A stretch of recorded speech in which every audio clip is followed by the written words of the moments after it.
Hello everyone. तो क्या हाल चाल है? आई होप तो सभी लोग बहुत अच्छे से होंगे और अपने घर में पढ़ाई कर रहे होंगे। तो आज हम स्टार्ट करने जा रहे हैं क्लास 10th का एक नया chapter, chapter number 13, surface area and volume. इस लेक्चर के अंदर हम सिर्फ इंट्रोडक्शन के बारे में बात करेंगे। चैप्टर 13 का इंट्रोडक्शन के क्या क्या शेप हमें यहाँ पर पढ़नी है, कौन कौन सी शेप का एरिया निकालना है, एरिया को कैसे लगाना है, कैसे पता लगेगा कि कब हमें उसका सीएसए लगाना है, कब टीएस लगाना है, ये सारी डिस्कशन हम इसी एक इंट्रोडक्शन के अंदर कर लेंगे। उसके बाद में अगले जितने भी लेक्चर होंगे उनमें हम करेंगे इनकी एक्सरसाइज। तो चलिए जल्दी से कॉपी पेन निकाल लीजिए, नोट्स बनाना शुरू कर दीजिए। Yes, my name is Ajit Singh and this is your beautiful सा चैनल माधव कृष्णा क्लासेस। तो देखिए हमारे चैप्टर का नाम है सरफेस एरिया एंड वॉल्यूम।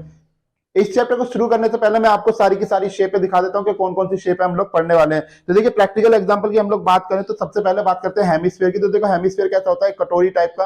ये मैंने अपने घर की कटोरी उठाई है, ठीक है ना। एक ये कटोरी टाइप का हमारे पास में जो होता है, जिसमें क्या होता है, एक नीचे से बंद सरफेस होती है और ऊपर से खुली सरफेस होती है। इसको कहते हैं हम लोग सेमी स्फीयर, ठीक है। उसके बाद में अगर हम बात करें स्फीयर की, तो देखिए स्फीयर जो हर जगह से आप देख रहे हो चारों तरफ से एक जैसा है या कहीं से इसकी डिसिमिलरिटी हो, ये हर जगह से ऐसा ही है। अगर आपको कोई भी सरफेस ऐसी मिलती है जो हर जगह से सिमिलर बनाती है, तो याद रखना कभी भी ऐसी सरफेस का टीएसए नहीं निकलता, हमेशा सिर्फ सीएसए ही पॉसिबल होता है। उसके बाद अगर हम बात करें अपने नेक्स्ट की, तो नेक्स्ट है हमारे पास में शंकु यानी कि हमारा कोण। तो देखिए कोण किस तरीके का होता है, कुछ इस तरीके से, जैसे हमारी बर्थडे कैप होती है, बिल्कुल इसी तरीके से, ठीक है ना। तो देखिए इसमें क्या होता है, एक होती है बिल्कुल स्ट्रेट हाइट, जो ये आप देख रहे हैं स्ट्रेट हाइट, और एक ये देखिए ये स्लैंट जा रही है, एक होती है स्लैंट हाइट इसकी, और नीचे क्या होता है इसके पास में रेडियस, ठीक है। फोर्थ जो शेप हम यहाँ पे पढ़ेंगे दैट इज द क्यूबॉइड के बारे में। तो देखिए क्यूबॉइड कैसा होता है हमारा, देखिए कुछ इस तरीके से, जिसकी क्या होती है, एक लेंथ होती है, एक ब्रेथ होती है, और एक ये छोटा सा कॉर्नर आप देख रहे हैं, ये इसकी क्या है, हाइट है, ठीक है। और जो पांचवी शेप हमने लोग यहाँ पे पढ़ने वाले हैं दैट इज द सिलेंडर। तो सिलेंडर देखिए हमारे पास में ये जो शेप हम देख रहे हैं, ये बोतल की शेप, ये बिल्कुल सिलेंड्रिकल शेप है, जिसकी एक हाइट होती है और एक हमारे पास में क्या मिलता है, बेस डायमीटर मिलता है। तो देखिए यही 5 शेप हम लोगों को इस लेक्चर के अंदर पढ़नी है। और सबसे खास बात, यहां पर हम कोई भी 2D व्यू के बारे में बात नहीं करेंगे, सारा का सारा 3D व्यू की बात होगी। अब 3D व्यू का क्या मतलब, पहले 3D की बात कर लेते हैं थोड़ी सी। तो देखिए 3D का मतलब होता है 3 डायमेंशन। अब वो 3 डायमेंशन कौन सी होती है हमारी, एक होती है लेंथ, एक ब्रेथ एंड हाइट, यानी कि लंबाई, चौड़ाई और ऊंचाई। तो हम यहां पर ये 3 चीजों की बात करेंगे और इसी के बेस पर हमारे सारे के सारे न्यूमेरिकल आराम से हो जाएंगे। तो चलिए देखिए सबसे पहले हम लोग बात करते हैं यहां पर क्यूबॉइड को लेकर। क्यूबॉइड को कहते हैं घनाभ। तो देखिए इसकी शेप कैसी होती है, इसकी शेप देख लेते हैं 3D में। एक रेक्टेंगल आपने बनाया और इसके सेंटर से एक रेक्टेंगल और ड्रॉ कर लिया, लाइक दिस वन। कॉर्नर से कॉर्नर जोड़ दीजिए, लाइक दिस। तो देखिए ये हो गई इसकी लेंथ, और ये जो बीच वाला हिस्सा हो गया ये इसकी है ब्रेथ, और ये हो गई इसकी हाइट, ठीक है। लेंथ को हम एल से डिनोट कर रहे हैं, ब्रेथ को हम लोग बी से, और हाइट को हम एच से। तो यहां पर जो इसका सीएसए का फॉर्मूला होता है, सीएसए ऑफ क्यूबॉइड। देखिए सीएसए की फुल फॉर्म क्या होती है, सीएस होता है कर्व सरफेस एरिया। क्या होता है, कर्व सरफेस एरिया, यानी कि वक्र पृष्ठीय क्षेत्रफल। अब देखिए वक्र पृष्ठीय क्षेत्रफल, अभी सिर्फ मैं फॉर्मूले लिखा रहा हूं, फिर आपको बताऊंगा कि एक एक शेप के अंदर किस तरीके से आप फॉर्मूले को अप्लाई कर सकते हैं। कैसे पता लगेगा कि फॉर्मूले के यानी कि क्वेश्चन के अंदर हमें सीएसए लगाना है या टीएसए लगाना है या वॉल्यूम लगाना है, एक एक चीज को बड़ी बारीकी से बताया जाएगा। तो ध्यान से लेक्चर को देखते रहिए, बीच में स्किप मत करना लेक्चर को।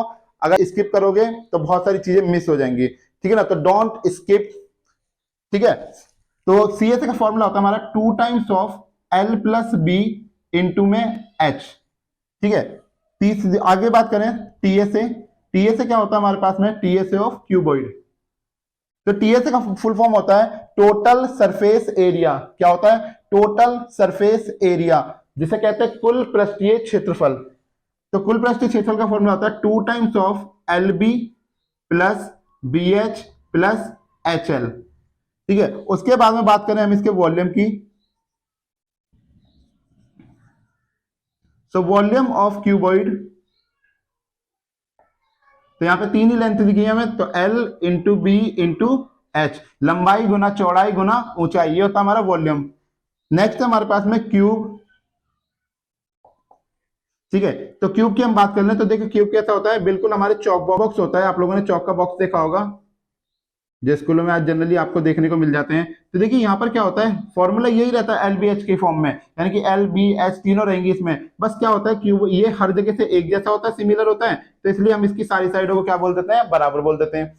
क्यूब आपने देखा होगा ना, क्यूब आप लोग जो खेलते हो, ठीक है ना, उससे कलर बनाने वाला जो क्यूब है, आपको उसको खेलते हो तो उसमें आपने देखा होगा कि हर तरफ से उसकी साइडें कैसी होती है, सारी की सारी साइडें सिमिलर टाइप की होती है। और सिमिलर होंगी तो जितनी लेंथ एक की होगी उतनी बाकी 6 की भी होंगी, ठीक है ना।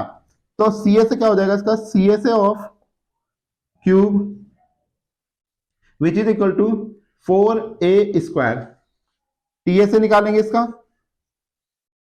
Total surface area of cube, तो वो होता है 6a²। और वॉल्यूम की अगर हम बात करें तो volume of cube which is equal to a⁻3। ठीक है, नेक्स्ट हम लोग बात करते हैं यहां पर कोण के बारे में। कोण को हम लोग कहते हैं शंकु। ठीक है, क्यूब क्या होता है हमारा घन, कोण क्या होता है हमारा शंकु। अब देखिए शंकु में क्या क्या होता है, बिल्कुल एक बर्थडे कैप की तरीके से हमारा शंकु दिखाई पड़ता है। अगर आपको पेपर में आता है कि कॉनिकल टेंट बना रहे हैं, जब कॉनिकल की बात होती है तो यही है, देखिए इस पे कोना है, तो कॉनिकल टेंट ऐसे याद रखिए। कॉनिकल बोल दे, राइट एंगल कॉनिकल बोल दे, कुछ भी बोल दे ऐसा, तो याद रखिए कौन की बात चल रही है। तो देखिए इसमें एक होती है आपके पास स्ट्रेट हाइट, और एक होती है रेडियस, और एक होती है स्लैंट हाइट। तो ये एच आपकी, ये आपकी आर, और ये आपकी एल। ठीक है, तो यहां पर एल क्या है, एल को हम कहते हैं स्लैंट हाइट। स्लैंट हाइट का मतलब होता है यहां पे तिरछी ऊंचाई, तिरछी ऊंचाई। और सीधी हाइट को तो सिर्फ हाइट ही कहा जाता है। ठीक है, तो इसका सीएसए का जो फॉर्मूला होता है, सीएसए ऑफ कोण, वो होता है पाई आर एल। पाई की वैल्यू यहाँ तो आपको 3.14 क्वेश्चन में दी जाएगी, या फिर आप क्या करोगे 22/7 प्लेस कर सकते हो। टीएसए की बात करें, TSA of cone which is equal to pi R L plus R. देखिए ये अभी सारी चीजें समझाऊंगा एक एक करके कि कैसे कैसे कहां कहां क्यों अप्लाई करा जा रहा है, क्यों ये वाला एरिया बढ़ गया, यहाँ पे टीएसए क्या बनाता है, कैसे बना, सब चीजें अप्लाई होंगी अच्छे तरीके से और आपको बताई जाएंगी। तो वॉल्यूम क्या होता है इसका, volume equal to 1/3 pi R square H. Next पे हम लोग बात करें तो नेक्स्ट है हमारे पास में स्फेयर। तो देखिए स्फीयर कैसा होता है, बिल्कुल ऐसे। आप कहोगे ये तो सर्कल है सर, बिल्कुल सर्कल है, अभी तो 2D व्यू है, अब 3D इसको बनाएंगे। तो यहां पे हमने क्या करी, एक डॉटेड बना ली लाइन, इसको 3D थोड़ा सा इमेजिनेशन देने के लिए, ठीक है ना। तो इसके पास भी क्या होती है, एक सिर्फ रेडियस। तो इसका जो सीएसए का फॉर्मूला होता है, सीएसए ऑफ स्फीयर, वो होता है हमारे पास में 4πr²। ठीक है, क्या फॉर्मूला होता है, 4πr²। अगर इसके वॉल्यूम की बात करें, देखिए टीएसए नहीं होता इनका कभी भी, जो ऐसी शेप आपको मिले कहीं पर भी कि जो हर जगह से सिमिलर हो, तो वहां पे उसका सीएसए कह लो, टीएसए कह लो, एक ही बात रह जाती है, क्योंकि वो एक ही जैसा रहता है हर जगह से। वॉल्यूम ऑफ स्फीयर की बात करें तो वो होता है हमारे पास में 4/3 पाई आर क्यूब। ठीक है ना। अब एक शेप और रह गई, पहले आप इससे नोट डाउन कर लीजिए, उसके बाद में हम अपनी लास्ट वाली शेप के बारे में भी बात कर लेते हैं, और फिर मैं आपको बताता हूं कि कब आपको टीएसए लगाना और कब आपको सीएसए लगाना है, या कब आपको वॉल्यूम लगाना है। तो नोट डाउन कर लीजिए। चलिए, तो आप लोगों ने उतार लिया होगा इसको, अब चलते हैं आगे की।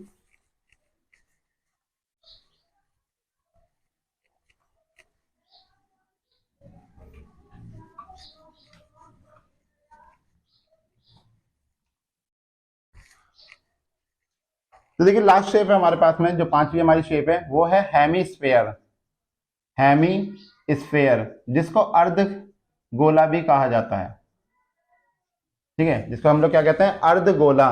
पहले जो इससे कराया था स्फेयर, स्फेयर पूरा गोला हो गया, उसको काट दोगे तो आधा गोला आपका बन जाएगा, तो वो होता है अर्ध गोला। तो जैसे आपकी बाउल होती है घरों में, आप लोगों ने कटोरियां देखी है,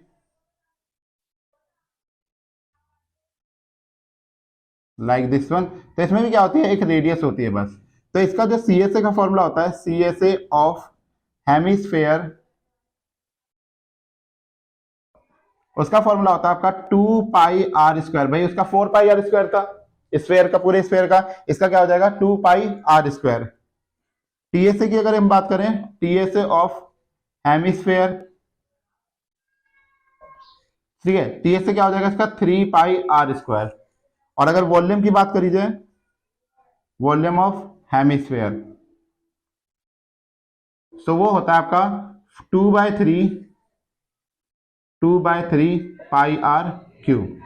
ठीक है, करते हैं सिलेंडर की बात करते हैं। यहां पर सिलेंडर यानी कि बेलन, ये एक हमने मिस कर दिया यहां पर। तो सिलेंडर की बात कर लेते हैं। सिलेंडर इमेज कैसी होती है, ये कुछ सिलेंडर हमारा इस शेप का हो गया, इसमें एक हाइट होती है और एक रेडियस। तो सीएसए होता है इसका, CSA of cylinder 2πrh। TSA की बात करी जाए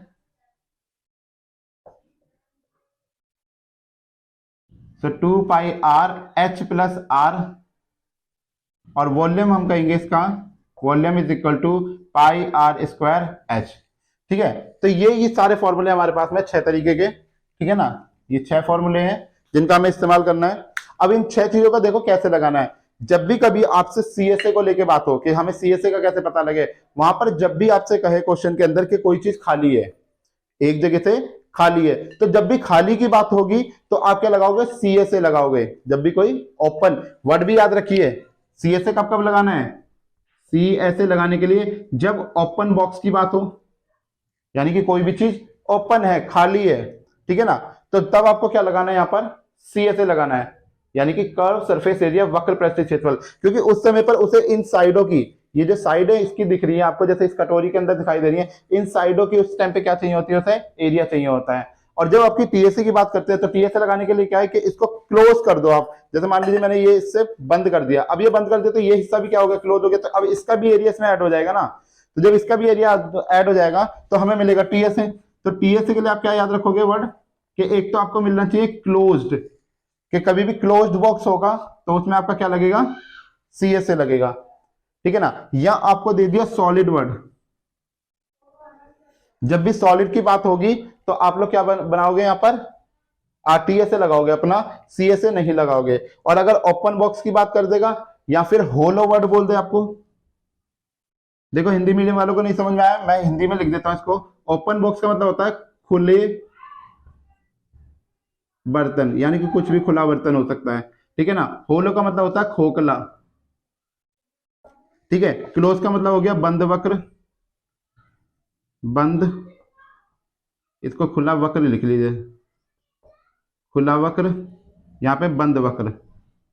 और सॉलिड का मतलब होता है ठोस, तो कोई भी ठोस से रिलेटेड चीज होगी तो वहां पर आप लोग अगर लगाओगे टीएसए, और कोई भी आपकी ओपन होगी तो वहां पर आप लगाओगे सीएसए।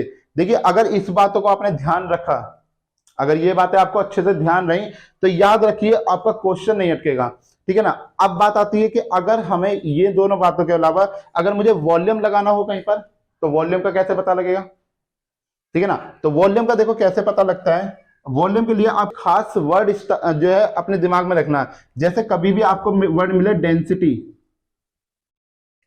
ठीक है ना, कभी भी डेंसिटी, डेंसिटी को हिंदी में कहते हैं घनत्व, या कभी भी आपको ग्राम से रिलेटेड बात हो, यानी कि मास, मैं सिंपल वर्ड में इसे मास ही कह देता हूं, मास यानी द्रव्यमान की बात हो रही हो, या फिर आपको लिक्विड से रिलेटेड कोई बात हो रही हो, लिक्विड यानी कि, ठीक है ना, कोई भी द्रव, लिक्विड में कोई भी हो सकता है, ऑयल हो सकता है, मिल्क की बात हो सकती है, आइसक्रीम की बात हो सकती है, ठीक है ना, इनसे रिलेटेड कोई भी बात अगर होगी तो याद रखिए आपको वहां पर सबसे पहले वॉल्यूम ही लगाना है। वॉल्यूम के अलावा आप कुछ नहीं लगाना, क्योंकि वॉल्यूम ही सबसे पहले अप्लाई हो पाएगा वहां पर, और कुछ नहीं हो पाएगा। ये सब चीजें क्या हो जाती है, जिनके मॉलिक्यूल, देखिए साइंस की थोड़ी सी भाषा इस्तेमाल करते हैं हम लोग, जिनके मॉलिक्यूल बहुत ज्यादा क्लोजेस्ट आ जाते हैं, क्या करा हमने, बहुत ज्यादा क्लोजेस्ट आ गए, वहां पर हमेशा क्या होता है, वॉल्यूम की बात होती है सबसे पहले, ठीक है ना। क्योंकि मॉलिक्यूल आपस में जो डेंस होने का मतलब क्या होता है, आपस में क्लोज आ जाना, बहुत ही ज्यादा क्लोज आ जाना, ठीक है ना, तो उसको हम कहते हैं डेंस। तो उस केस में वॉल्यूम लगाना है। और टीएस से हमें लगाना है जब हमें क्लोज्ड या सॉलिड की बात करेगा, और सीएस से लगाएंगे जब ओपन बॉक्स या होलो की बात करेगा। एक लास्ट खास बात इसके अंदर, कि कभी कभार क्या होता है कि आपसे कहा, मान लो कोई बॉक्स है या कुछ भी ले लो, लाइक ये सिलेंडर ही ले लेते हैं, उसने कहा कि ये हमारे पास में पूरा सिलेंडर है और ये सॉलिड है, लेकिन यहां से इसका ये जो ढक्कन है इसको ओपन कर दिया गया। तो अब कौन सा फॉर्मूला हम यहाँ पे अप्लाई करें? तो देखिए ढक्कन ओपन हो गया, पहले तो हम लोग क्या कर रहे थे, सिलेंडर का जो सीएसए लगा रहे थे, सीएसए तो लगा नहीं सकते क्योंकि ये बाहर वाली सरफेस है। देखो मैं दिखाता हूं, ठीक है, ये हमारी बाहर वाली सरफेस है, ठीक है ना, किसकी, सिलेंडर की। अब वो कह रहा है ये जो ऊपर का ढक्कन है इसको खोलकर क्या करा, यहां से हटा दिया गया। अब ये तो ओपन हो गया ना एरिया, पर नीचे वाला अभी भी क्लोज है। जो सीए से निकल रहा था वो इस सरफेस का निकल रहा था, ये जो पूरी गोल सरफेस है हमारे पास में, ये चारों तरफ इसके, इस सरफेस का हमें क्या निकालना था, सीए से निकालना था। लेकिन टीएससी की बात होगी। अब यहाँ पर एक नीचे का एरिया बच रहा, भी ये तो ओपन हुआ नहीं, ऊपर का एरिया इसने ओपन कर दिया। तो आप क्या करोगे इस केस में कि पहले तो लगाओगे टीएसए का पूरा फॉर्मूला, और देन आफ्टर आप ये जो ऊपर वाला एरिया है, ऊपर वाला एरिया क्या बनेगा, एक सर्कल बनेगा, और सर्कल के एरिया को क्या करोगे आप यहां से इसके एरिया में से घटा दोगे, तो आपको आपका फाइनल रिजल्ट मिल जाएगा। ठीक है, तो यहां पे खत्म होता है आपका इंट्रोडक्शन। आई होप सो आप लोगों को समझ में आ गया होगा कि फॉर्मूले कैसे और कहां अप्लाई करने हैं। अब इनको अप्लाई करेंगे हम अपनी अगली एक्सरसाइज के अंदर। तब तक के लिए पढ़ते रहिए, मिलते हैं नेक्स्ट वीडियो में। All the very best.